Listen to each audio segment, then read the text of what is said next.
You're tuned into RBLR, the home of Tampa Bay's Reveler Sports. 4 seconds left. In front. Happy moment. The Tampa Bay Lightning have won the first Stanley Cup.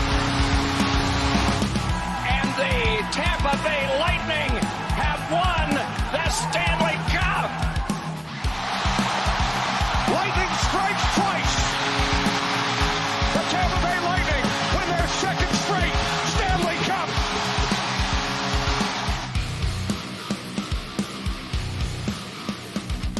Hello, everybody, and welcome back to RBLR Lightning. As always, my name is Jake Ricker. Alongside me, it's Joe Zamataro and Matt Gannon. Guys, welcome back to the show. I hope Santa brought you lots of Tampa Bay Lightning gifts this Christmas. Guys, welcome back. How you doing today? I'm doing great. Looks like Santa brought you something new that you got propped up in front of you there. Merry Christmas to you. I appreciate that. I got a little old-timey mic sitting over here in front of me. It's not actually plugged in, believe it or not, but it is a pretty cool little old-timey mic I got over here. Matt, what about you? I'd say coming out of this Christmas break, Santa brought us a bag full of wins. I think we're all pretty happy with this show we got upcoming in this past week. I think we're all pretty fat and happy. A lot of early Christmas presents this year, and a very nice week that we get to go in and get to talk about. So it's going to be an exciting episode, action-packed one. We'll recap all the games from last week. We'll look ahead to next week as well. We'll go over our RBLR 3 stars of the week like we do every single week. Don't forget to like and subscribe right here on YouTube or wherever you may be watching so you don't miss out on future episodes. And the best part is you can go back and check out some of the old episodes as well if you missed those. But with that said, let's get right into it. Let's talk about some of these amazing games, starting off with the Lightning taking on the St. Louis Blues.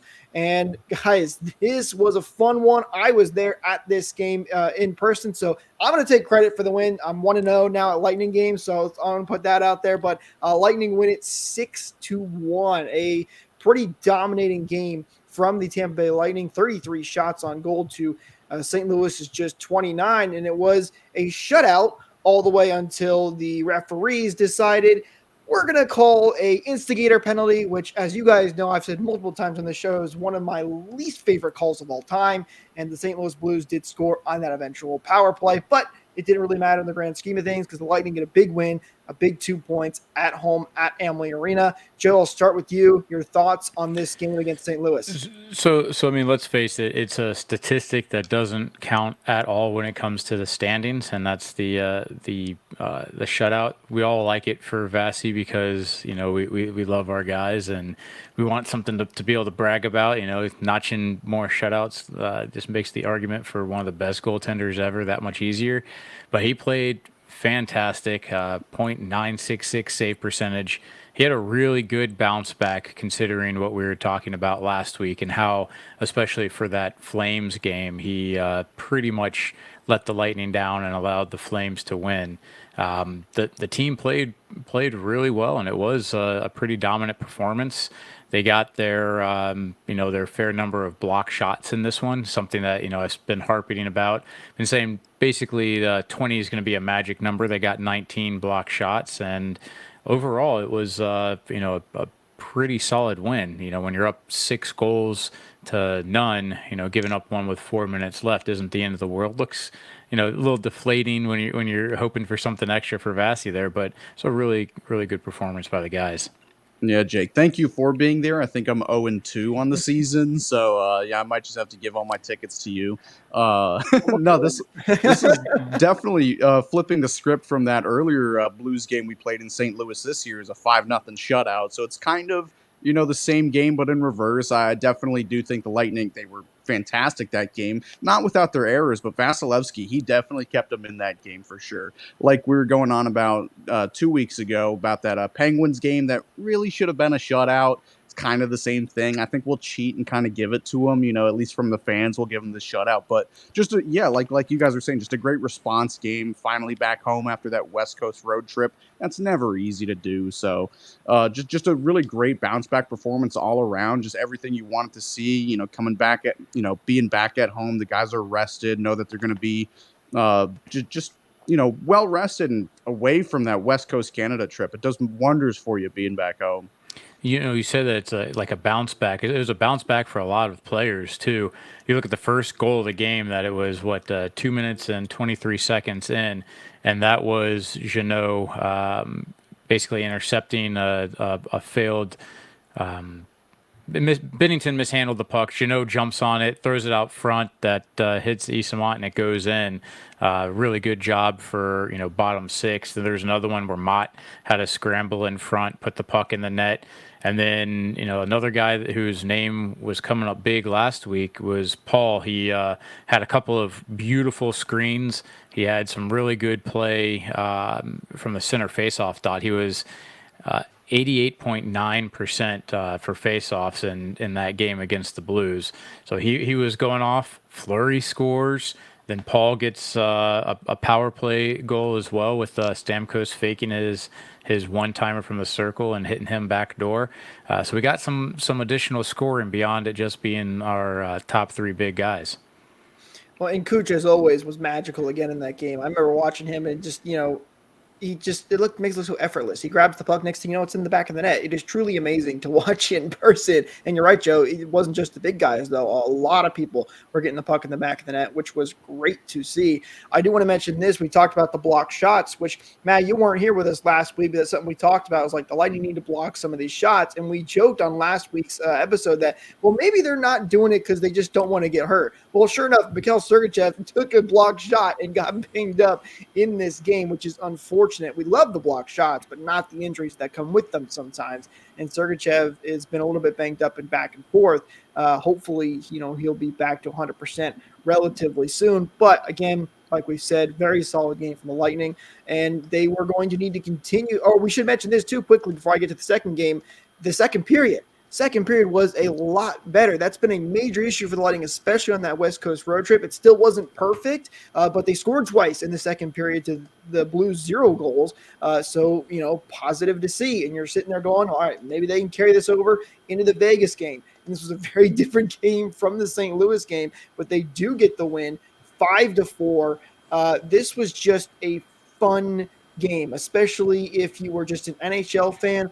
Crazy back and forth action. We had some fights. The Lightning were not looking great early. Vegas started to roar back at one point, but then Brandon Hagel gets and drops the gloves and gets everybody fired up, including John Cooper, who was loving the fight over there on the bench. And then the Lightning storm right back, and they end up coming away with the win. Matt, I'll start with you. Your thoughts on the game against the Vegas Golden Knights? I think you said it great, Jake. Just kind of every hockey fan's just perfect game right there. It was perfect. You had a little bit of everything, and yeah, the game kind of did start to get away at a little bit at some points, and that Hagel fight really was kind of the turning point throughout the whole game. That's when kind of got everybody kicked into gear. And I do want to take a second with that Hagel fight. He was fighting Ivan Barbashev. That's not a small dude. He's probably got 4 inches on him and probably 40 something pounds on him. Hagel can scrap. We forget about when he knocked out Patrick Laine. He had a fight in the playoffs against, it was against somebody against the Rangers. Like, he can chuck him. He's a really good fighter for his weight class. And so, again, that was a huge factor in the game. That's what turned everybody around. There were a couple of blown leads. Vegas blew a 2-goal lead. The Lightning blew a 2-goal lead. But Nick Paul coming in clutch late in the game with that game-winning goal. Was this the first game that Paul was playing on that top line, or was he doing that against St. Louis? He had popped up with St. Louis for a couple of shifts. Okay, well, it's actually worked out way better than I thought. Like, I don't know what. So it was later in the game when they did that, though, in St. Louis, or did he start like that? He didn't start the game with them, but they did move him around in this. I believe it was the second period is when he started seeing more time with them. And putting him up there has genuinely paid dividends. Nick Paul's, played some of the best hockey he has, this season, maybe even with, the Lightning in general. He's been, on fire with Point and Kucherov up there. So I think that line is definitely working out way better than I thought it, ever would. Well, I'm really happy even with those how they're Kucherov goals in that Blues game were Paul screens. You said they just found the back of the net. It was Paul putting up a huge screen on it. And sticking on the Vegas game, we talked about the second period in the Blues game. It was even better for the Lightning in this one. Right after that Hagel fight, as we mentioned, the Lightning scored 4 goals in the second period, which is quite the amazing turnaround. That you look at the West Coast road trip and they were being outscored. I think it was 12-0 in the second period on that road trip. I mean, it was pretty bad. And then now all of a sudden they come back and they've scored 6 goals, 6-0 in the second period, outscoring their opponent. So really impressive stuff from the Lightning to be able to bounce back. And even though Vegas eventually did come back and tie the game in the third period, they get the win late in the third period from a goal from Nick Paul, who we've been talking about this week, who's been fantastic. So it's another huge 2 points for the Lightning. It is against a West Coast team. Vegas has been weird in the month of December. They haven't had their best month, but they're still a very solid team. And these games against Vegas usually tend to be kind of weird with the Lightning. They're always kind of high scoring and up there, but a fun game. And the big one, though, I think, was against the Washington Capitals, because it was a opponent who's right in front of the Lightning in the wild card, so a big potential 2-point swing to try and catch up there, because the Lightning are a little bit behind because they have some extra games played right now. But this one, very different from the first 2 games we saw. Low-scoring affair, final score of 2-1. And it almost looked like it was going to be another one of those second period blow-ups when Washington went up 2-1 in the second period, but the goal was challenged for offsides. It ended up coming back, and the Lightning ended up winning it in the shootout. So different game, goaltenders duel. Lightning come away with the win. Joe, your thoughts on this one against Washington? It looked like both teams really struggled to establish themselves in the game, which might just be a conflict of playing styles where they just clog up the neutral zone, don't allow for a lot of sustained offensive zone time, or just defensive systems that kind of negate each other. It is great, again, seeing some of that secondary scoring, getting Glenn Denning having the solo goal for the Lightning, which was a tipped shot by Hedman. And then it was just really seeing who was going to make the first mistake, and neither team did. Neither team really did. Obviously, there was the goal that was called off, but we luckily don't get to count that one. The Lightning overall, I thought played meh at best, but they held in long enough to get the 1 point going to OT, and a very interesting shootout in certain ways, I thought.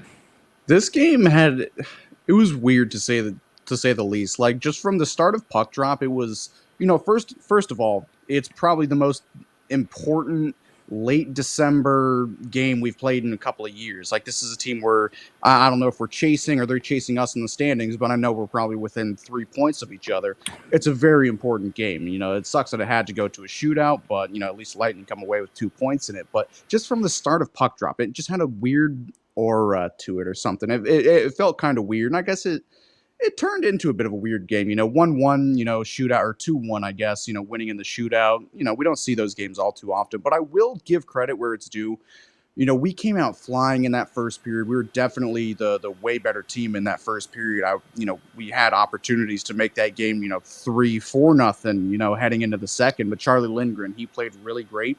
And then, coming back from into the second and third period, Washington really did kind of lock it down. They were playing, taking pages out of the New York Islanders and Dallas Stars teams from a couple of years ago, where they just kind of shut it down. They'll let you get in the zone, but they're just going to keep everything to the outside, and that was kind of what Tampa was facing in this Washington game. They couldn't, get all that many great opportunities, so I am just trying to give Washington a little bit of credit here. They did play a very good defensive game, and their goalie did keep them in that for, longer than they probably should have been. But yeah, Washington did have a, great counterpunch. They were testing Vasilevskiy. I think they outshot us by a pretty decent margin in this game. So again, just kind of a weird game all around, but I'm glad the Lightning could come away with the win, especially in that, funky shootout, like Joe was saying. To echo what you're saying, it was 34 shots for the Capitals to 20 for the Lightning. And in the third period, the Lightning only had 2 shots on net, and Washington only had 6. I love Matt's reaction to those stats, because that is exactly what that's not normal. It's very, very, very low for the Lightning. And again, keep it on the shootout. Joe, I think you kind of alluded to it. both the goals the Lightning scored from Point and Hedman, they both fumbled the puck and regained control of it, and were still hit. Those are the two times that they scored. Kucherov did not fumble the puck, and he couldn't get it in. So interesting that two guys that kind of lost control for a second, it almost worked in their favor because it kind of faked out the goaltender. I'm assuming you guys saw Point's reaction when Hedman scored from the bench. I How didn't. he was dying laughing, immediately started talking to him, and I could just imagine that's what he said. It's like, we had to bobble the puck in order to score, because that was, he thought it was hilarious. Hey, Yeah, I remember whatever it takes. when Hedman, he bobbled the puck, after Point had scored his bobble puck goal. As soon as he did that and regained it, I said to my buddy sitting right next to me, he's scoring this, and sure as heck he did.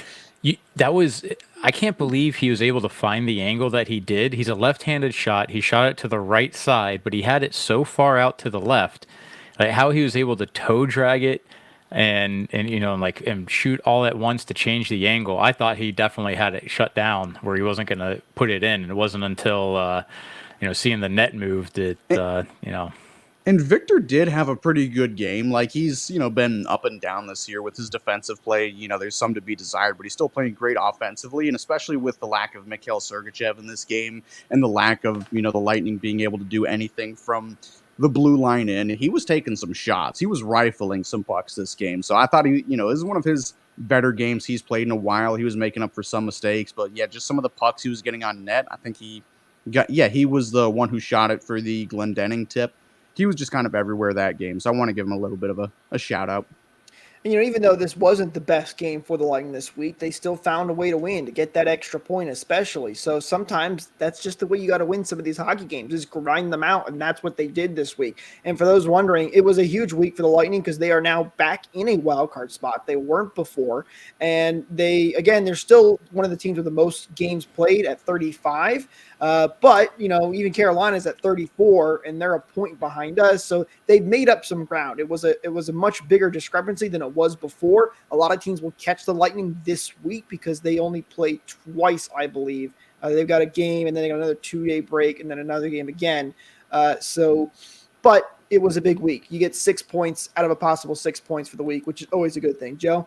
This is really tight for the playoff race right now. Very. I think that looking at a wild card spot is a worst case scenario because the teams are really just so incredibly close. I think that the Lightning, with their 35 games played and 39 points, really need to start looking at the Panthers and even the Maple Leafs as their actual targets to get into the playoffs rather than a wild card, because Panthers have 2 fewer games played but only 1 additional point.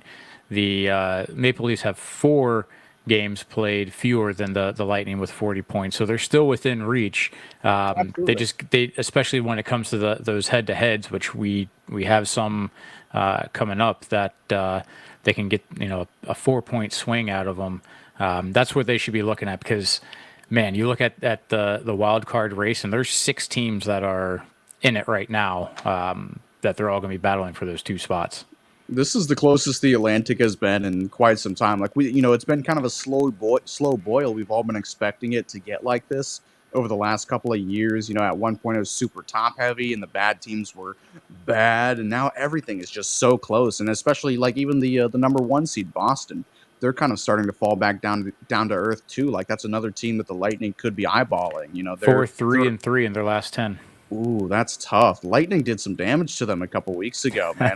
The Lightning have that. They've done that a couple of times, I feel like, in the past years, where they'll beat a team and then a team just goes on a downward spiral for whatever reason. I love it. It's enjoyable to watch. But, it's a very tight race in all of these spots, and they are not out of it by any means. It's just that little nice, kind of safety net. Oh, okay, we're back in a wild card spot. You just feel a lot better after the 3 wins this week, obviously, which is huge, and hopefully they can continue that moving forward. It was just nice, though, to get a lot of early Christmas presents. And hey, even though Christmas has passed, doesn't mean the gifts have to stop. And the best place to go check those out, shop.rblrsports.com. We've got all different types of awesome team-inspired merch from the Rays, the Rowdies, the Bucks, the Lightning. Be sure to head over there to shop.rblrsports.com to check them out. I think you guys will love it. And you can use code BOLTS to get 10% off your order as well. And don't forget, even though we're still in the month of December, even though Christmas has passed, the ugly shirt for a beautiful cause is still out there and still available. It'll remain on the RBLR website all year long. You can get one of those, and 100% of the profits will be donated to Toys for Tots right here in Tampa Bay. So be sure to go check that out. Link, as always, is in the description. All right, we're going to talk about our 3 stars of the week. There were a lot of guys that could have been up there this week because we had a really solid week this week, but I think we picked a pretty good list to start here, and we'll go with the number 3 star to start things off, and that's going to be Andre Vasilevskiy. He gets the 3rd star of the week. He was fantastic. He was great in the St. Louis game, even though they kind of screwed him with that shutout, but it is what it is. He played great in that one. And even though there were some goals scored against him in that Vegas game, still played really, really strong and made some big saves. He was great all week. Joe, I'll start with you. Your thoughts on Andre Vasilevskiy? Well, I wasn't shy to call him out in that Calgary game. He really let his team down. And great thing about Vasy is that when that happens, he's going to bounce back and give you a hell of a game in the ones to come. .966 save percentage to answer in that St. Louis game, and the Vegas Golden Knights were the top team in the entire NHL entering that one. And while his save percentage wasn't the best that he's had all season, it was still good enough for a win. He kept them in it, and then .971 against Washington, and to get that 3rd win of the week, he played his heart out, and that's what we need out of him. I might need to get my ears checked because, Joe, you criticized a goalie?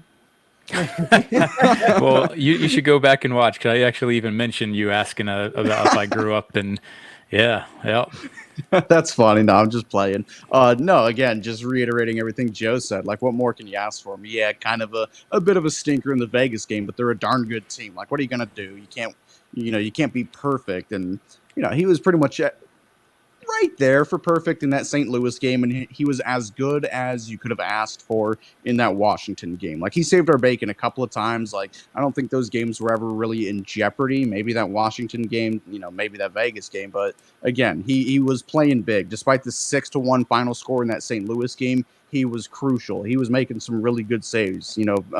St. Louis, they got that new coach bump. They want to play good, and they've been playing fast. They've been playing different. So he really shut the door on all these teams this week. And part of me was kind of cheering against him. Here I go again, bringing fantasy back into it, especially in that Washington game. I was hoping it'd be a high-scoring game, kind of like that Vegas game where it's like, we win 5-4 or something like that, but maybe finishes with some negative points because I was playing my opponent. He had Vasilevskiy, but all that matters is that the real team won. I'll always vote for the real team over the fantasy team. God, that's why fantasy is so stupid.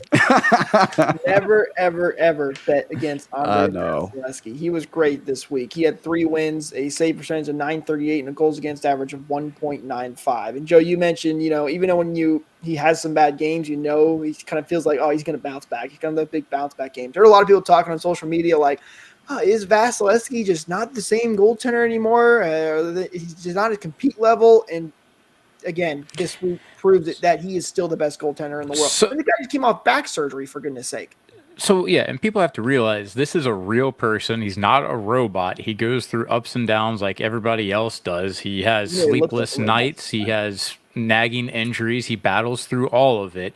Each game is a fight and a challenge to him. So if he comes up short or doesn't perform well for one, doesn't mean that he isn't going to have the mental fortitude to pick up his play in the next game. Vasilevskiy is a very elite athlete, which, it's rare to see someone that is as consistent as he is at such a high level. But just because he has a bad game or 3 or 2 weeks doesn't mean that he doesn't have the capacity to turn it back around. But he's human. He's going to have those. So you got to give him the slack in order to be able to get back into it. Can I tell you guys something cool? Absolutely. He's got a higher save percentage and lower GAA than Igor Shesterkin this year. Yeah, the Rangers, they've had a little bit of a rough go around for a little bit there. Jonathan, they're doing all right now. Jonathan Quick has kind of taken over for Shesterkin's spot and Somehow helped out the Rangers a lot right now, is what I should say. But huge week for Vasilevskiy. He gets a 3rd star of the week. Number 2, who else? Then Nikita Kucherov. I feel like he's on this list every single week. You guys probably know what we're going to say at this point, just that we're at a loss for words for this guy. He had another great week again, which is why he gets number 2 star. 3 goals, 2 assists for 5 points for Kuch and a +3. The guy is just a magician. So I'll throw it to you, Joe. Do we have any more words at this point to describe Kucherov?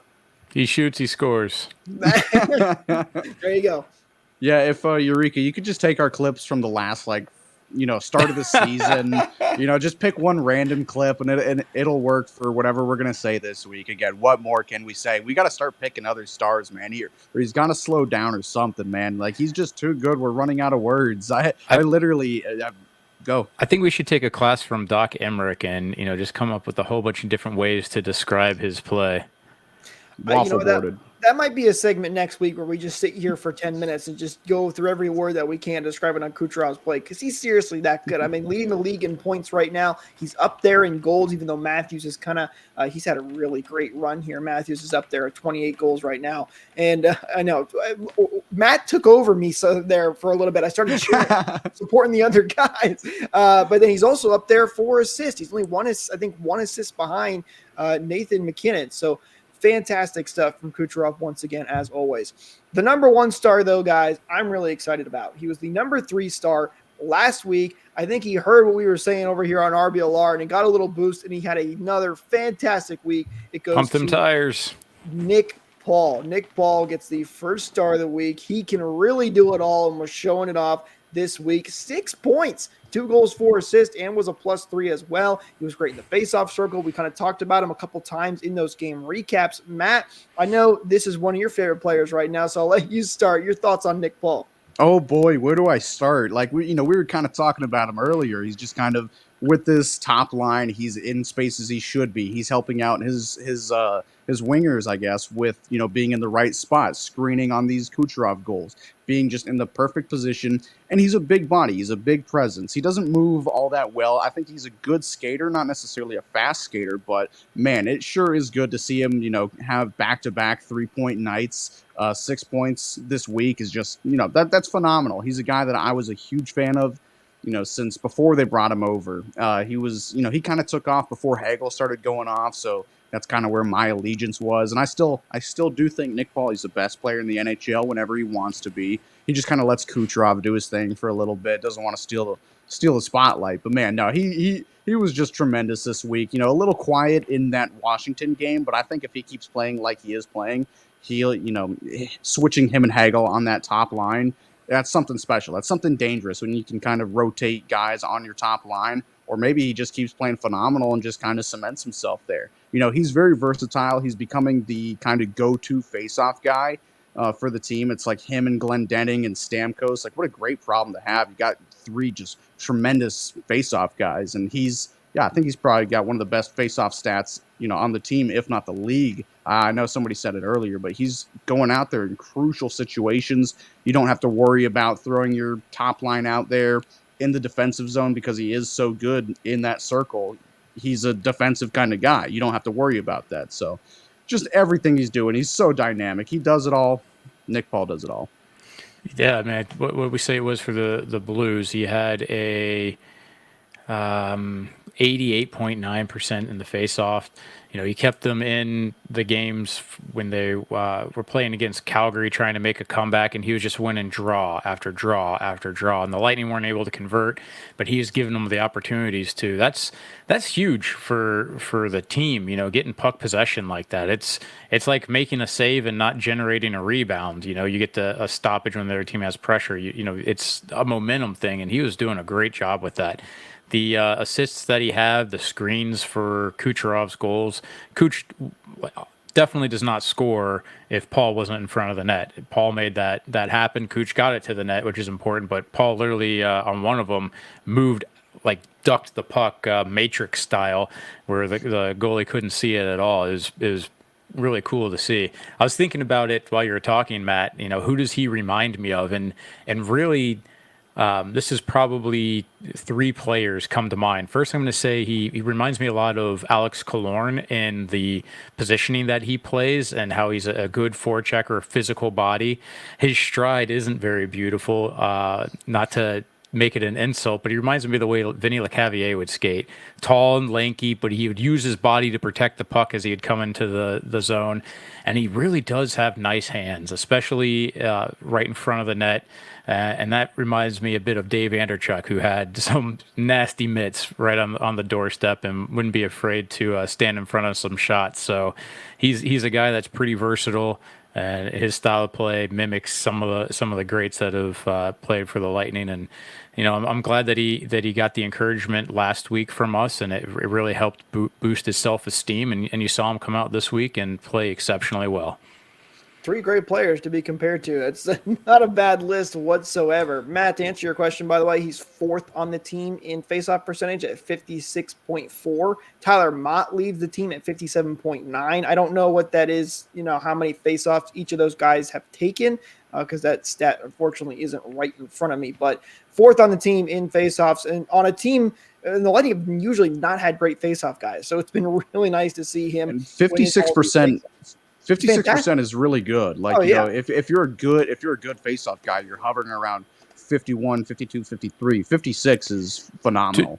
And to be fair, he started off the season poorly, and then in Vegas he got dominated. Call a spade a spade. He was 30% against Vegas, but overall he's done really well for the team. Yeah, absolutely. A lot of guys had some great weeks. Let us know in the comments below if you guys agree with our 3 stars, if you would have had it in different order, and we'd love to hear from you guys. Just let us know in those comments below, or at RBR Lightning as well. All right, let's look at the road ahead for the Lightning. A little bit of a lighter week this week. So they've got the Florida Panthers on the 27th, Wednesday. That's tomorrow as of this recording at 7 p.m. Eastern at Amalie Arena. And then they have a 2 days off where they'll take on the New York Rangers on December 30th at 7 p.m. at Amalie Arena. And then on a second half of it back-to-back, they will take on the Montreal Canadiens December 31st for New Year's Eve at 7 p.m. at Amalie Arena. I will be at that game, so I think we can lock that one in for a win since I'm 1-0 on the season so far. No, I'm kidding. But 3 home games for the Lightning upcoming this week. You look at the schedule on paper, it's nothing crazy, but as we've talked about many times, anybody can beat anybody, and you just hope the Lightning continue this upward trajectory that they've had from this last week. Joe, I'll start with you. Your thoughts on this upcoming schedule for the Bolts? First of all, you said you're going to the game on New Year's Eve? Correct. Yeah, me too. We should have a beer or 3. Absolutely. Celebrate New Year's. I mean, that's a great way to celebrate New Year's. You go to a Lightning game. You're right there, downtown Tampa. You can go straight over to Sparkman Wharf, see some fireworks. I think it was last year I did the New Year's game, and it was completely fogged out. Or maybe it was the year before that. It was like just nothing but fog. You couldn't see the fireworks at all. But usually it's a great time to be out there for New Year's. I'm looking forward to that one the most, though, to say it. But one that's most important, got to put those stinking Panthers, put them down and start to really chase these points now, because it's going to be critical for the second half of the season to really start going up in the rankings. And what's more important than being important is entertaining. Of course, this is a business. It is an entertainment business. These Panther games are never, ever, ever boring. Like, this one has been marked on all our calendars, I'm sure, for a long time. Seeing what these guys are like, post cup run, still little brother 3-0. No big deal. I'm really excited to see what this team can do. Makachuk, he's kind of having a slow start to the year, but they got a lot of other role players that are really kind of starting to step up for them this season. But hopefully we can put a little bit of a stop to their great start to the season. I'm really excited to see how this one goes. Of course, we all know both these teams, like, this is their Stanley Cup, is the Battle of Florida. Whether it be in October or December or April. May is always the most fun, but this one should be a really great game. And not to distract against the 2 other games, Montreal and the Rangers. Those are important games, but Montreal, they're kind of buried, and the Rangers are far and away taking that Metropolitan Division. Points are going to be huge for us to get, but, if we give them up, it's not the world's, the biggest deal in the world. But again, coming back with a solid 6 points, hopefully Santa, left a couple presents in the stocking we didn't get to just yet. And to Chuck's worst nightmares coming to town too with Nick Perbix. So hopefully we get another big hit from him. That's one of my favorite all-time pictures when Nick Perbix absolutely put to Chuck into the ground. And I know Panther fans are excited for this game too, because I've already seen the trash talk on social media going right now. So it's crazy that the Lightning haven't played the Panthers. Normally they play them very early in the season, and we're in December, and we're going to get in our first matchup. So that should always be a fun one. Take the over in fights in that game. I want to quickly go back to the Rangers game, and want to get your guys' kind of thoughts on this one, because it's two heavyweight opponents. I don't know if we're going to get Shesterkin or if it's going to be Quick, because Quick, as we kind of mentioned before, there's been taken over there in New York. How much stock do you guys put into this game? Because the Lightning have been playing well. They're taking on another big opponent. Is this kind of like the Vegas game like it was last week for you guys? I mean, the way I looked it up a moment ago, Quick is 9-1 for his starts for the Rangers. So yeah, he's absolutely on fire. The Rangers aren't really a target that I think that we have to shoot for in terms of someone that, let's see how we match up against them. I don't think that's necessarily important, and I don't think that they're necessarily looking at the Lightning as somebody that they have to beat. So hopefully they come in kind of half-cocked and allow the Lightning to grab 2 points. I think the points are more important than the like how well you could say that we match up against them or any sort of rivalry. And I think maybe Jake, you had said it last podcast. We're kind of getting to the spot where it's more about results than it is the process. Kind of going against what Coop always says as head coach. So. Just get a win against the Rangers any way possible for the sake of the points, not for the sake of the matchup. And we definitely have the advantage with these coming games. Montreal is the first game and the Rangers are the second game back-to-back, and we're staying at home this time, thank the Lord. And hopefully, like Joe was saying, this game might not be as important to the Rangers as it is to the Lightning. So hopefully, this is their New Year's Eve game. Let's just play 60 minutes and get out of here, whatever the result is. Let's go have a drink afterwards. Hopefully that's their mindset going in, and we can just go in and steamroll them. Because Tampa's a fun party city. They might be thinking about that. Like, hey, what spot are we going to go to in Ybor? So hopefully that's on their mind instead of playing some good hockey. But we don't know where the Panthers are going, even though they're not right here on New Year's, but we know where their players are. Oh, that's good. Well, on that note, go ahead, Joe. I was just going to say, so looking ahead just a little bit further into January, coming into January, we've got the Bruins, Buffalo, and Detroit. Those are the only games that I see on the calendar that are actually within our own division. So it's going to be a little bit of a strange January in terms of the way that our rankings go for the standings here. So puts even more emphasis on this game against Florida to really get those divisional points. Yeah, absolutely. I think that's going to do it for us in this episode. Thank you guys so much for tuning in each and every week. Don't forget to like and subscribe right here on